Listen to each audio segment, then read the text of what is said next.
and criminal justice field and moved into immigration, different parts of the government, but always had a business background or business side, a side business going, from event planning um, to speaking. And my business background kind of grew more than the speaking background.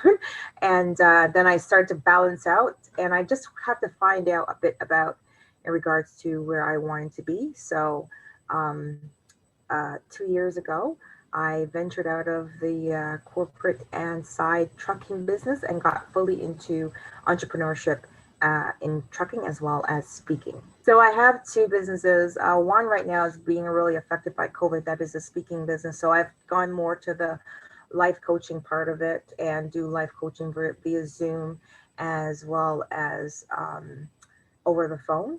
But the other part is my trucking business. So I have a LTL, so less than truckload business here in Orangeville, Ontario. I'm the only female women of minority status that have a business like that in Orangeville. I started a program, it's in its infancy in development, where I bring more females into the business, because in Canada, we only have 3% females in the trucking industry and 0.9% are truck drivers. So I want to grow that because the government really wants that.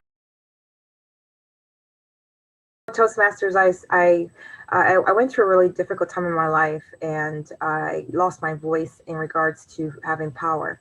And I wanted to get my voice back, and I use the avenue of Toastmasters. In 2016 actually is when I started, and normally it takes you years to get through to a DTM level. I am actually now in the process of being a DTM with Distinguished Toastmasters, and I've done over 100 speeches with that Toastmasters, which has led me to more a motivational speaker as a professional spokesman. I love networking. I've used networking not only to secure positions, but to operate my business. It is the number one way of branding yourself, because word of mouth is the best branding. So I have used this as an outlet to not only gain resources, information, research. I've used it on every platform. From LinkedIn is my number one business, networking online, and then in person it comes to conventions and fairs. But I think networking is the critical avenue of finding that partnership, your purpose as well, and the objectives and vision values within that partnership to advance your business. So that's what I truly believe. It's worked for me. I've coached others with their businesses and personal, because sometimes you can use networking for personal gain as well. So I've really coached a lot of people in regards to that, and they've been successful in the methods I've used for networking.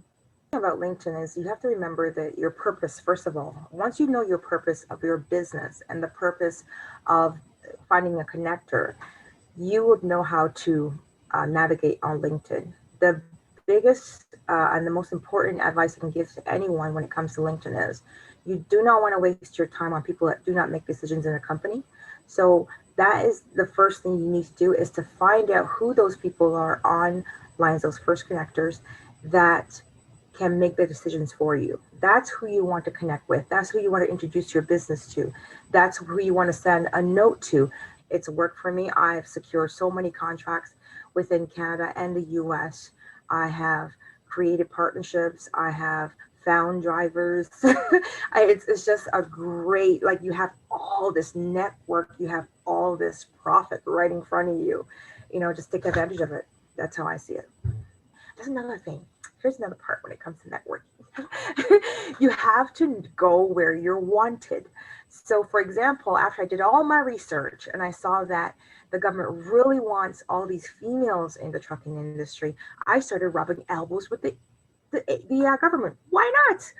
And from that, I was able to rub elbows with MTO. And they were like, you know what, we will support you on this.